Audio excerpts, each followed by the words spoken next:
Welcome to the Plan B CRNA Podcast. I'm your host, Bobby Jones, and I'm so excited that you're here.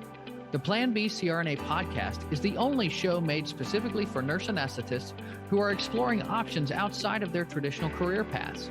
This is the place to expand your mind and your goals as we uncover new ways to produce side income together. The mindset that we bring to any situation plays a key part in overcoming challenges and really enjoying our unique paths in life. On Thoughtful Thursdays, I like to explore emotional topics that are relevant to CRNAs and other providers. I think of this as my therapy, and I hope you learn some tips and tricks that you can use along your own journey. This episode is brought to you by On-Call Capital. On-Call Capital is dedicated to educating CRNAs and other healthcare providers about investing outside of the traditional stock market. On-Call Capital also provides opportunities for you, yes you, to create passive income and generational wealth while also lowering your taxable income through investments in the apartment and alternative investment spaces. If you haven't hit subscribe yet, make sure you do that right now so that you don't miss an episode. Thanks so much for joining me today, and now on with the show. Welcome to Thoughtful Thursdays on the Plan B CRNA Podcast. I'm your host, Bobby Jones, and as always, I like to start these episodes off with a quote that gets me thinking. Lyndon B once said, "If one morning I walked on top of the water across the Potomac River, the headline that afternoon would read, 'President Can't Swim.'"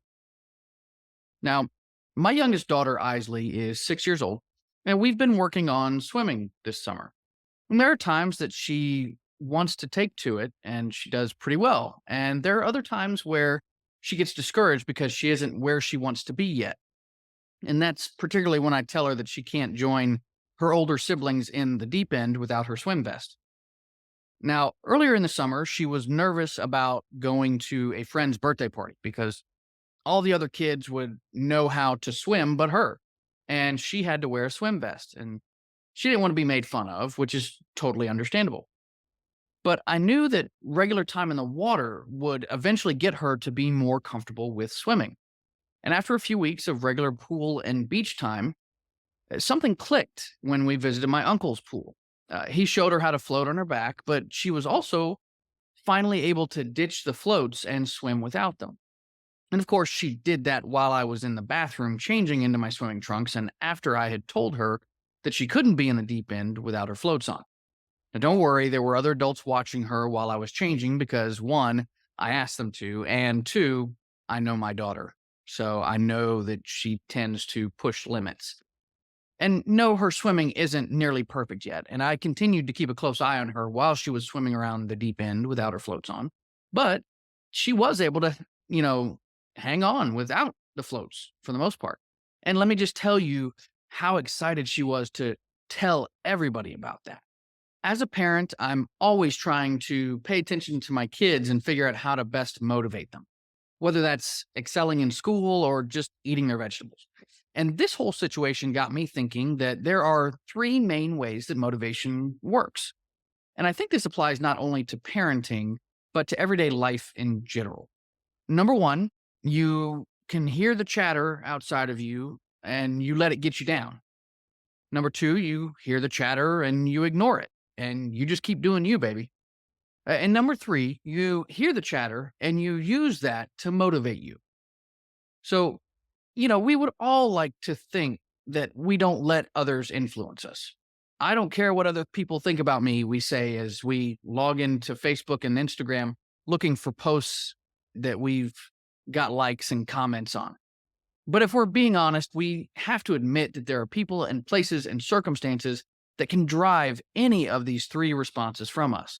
And speaking of social media, I know that people are posting the best version of their life and leaving out the bad bits.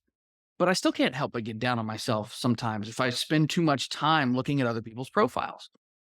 I mean, it seems like everybody is vacationing overseas, going to fancy dinners, and having monumental success. I mean, it's like all the time. But I can also hop onto social media and see inspirational posts and stories that make me literally want to jump up and do something.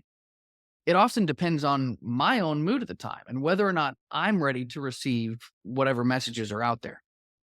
And like I mentioned with my daughter, there were times that she went through all three of these different motivational phases. At first, seeing other kids her age already swimming, combined with the fear of her friends laughing at her, was enough to really discourage her from even trying. Then that same fear became motivation, and she was begging me to practice swimming.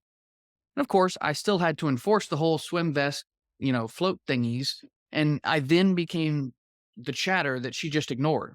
You see, I was telling her that she wasn't ready yet to be in the pool without the floats on, and she basically ignored me and did her own thing. Coaches are always trying to find ways to motivate you to become the best version of yourself, but we all respond differently to different types of motivation. I mean, you could be a hard ass with some people while others need a gentler touch. Good coaches learn how to change their approach to their students, while others, they may offer more of a one-size-fits-all approach. The key for me, though, has been learning the ways that I am the most motivated and then surrounding myself with the types of people and messages that service those parts of me. Getting more in touch with my own emotions and my mental state at the moment. But it's also been important for me to actually learn how to tune out certain things in order to clear my mind and find the things that are important to me. In this fast-paced, ever-changing world of constant stimuli, slowing down a bit has actually helped me to better focus on the things that I actually want in life, rather than allowing outside influences to steer me one way or the other. Motivation is important, but it can't be the only thing that spurs us to action. The thing that eventually got my daughter over the hump with swimming was consistent exposure to the water. In that same way, consistency despite motivation is the true measure of how much we can actually hope to accomplish. And that doesn't mean I'm knocking motivation at all. It's a very necessary thing. But when we're regularly taking action and seeing our goals come to fruition, we become less and less reliant on outside motivation to move us one way or the other. So the question is, are you surrounding yourself with the right motivation? Are you in touch with yourself enough to know either way? And have you been consistent with your actions lately? These things may ultimately be the difference between whether you sink or swim. As always, I do have some links in the show notes to help you discover what motivates you and to also help you with consistency in action. And you can also check out the following books. Drive, The Surprising Truth About What Motivates Us by Daniel H. Pink. The author argues that the secret to high performance and satisfaction is the deeply human need to direct our own lives, to learn and create new things, and to do better by ourselves in the world. Master Your Motivation, a practical guide to unstick yourself, build momentum, and sustain long-term motivation by Thibaut, Meurisse, and Kerry, Donovan. In this book, you'll get straightforward instructions on how to build motivation and overcome procrastination, allowing you to remove the guilt and move forward with your life. And finally, The 1% Rule, How to Fall in Love with the Process and Achieve Your Wildest Dreams by Tommy Baker. Here you'll learn a daily system that helps you to shut out the noise, close the gap without the crushing pressure that often leads to less inspiration, and take one step forward every single day. That's going to do it for today's show. If you enjoyed what you heard, make sure you hit subscribe and leave us a 5-star review.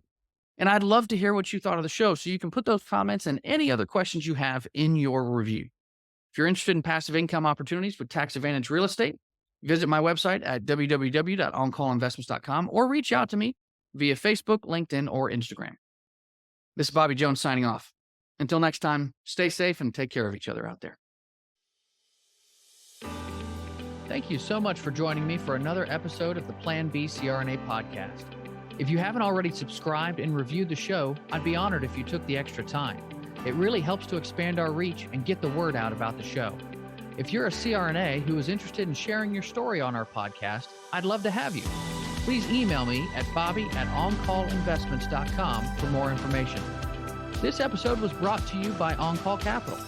They are dedicated to helping providers like you develop passive income and generational wealth through investments in the apartment and alternative investment spaces. Feel free to check out their website at www.oncallinvestments.com and subscribe to their free educational email series. You can find On-Call Capital on Facebook, Instagram, and Twitter.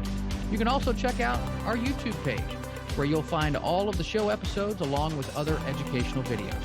Thanks for listening, and we'll see you on the next episode.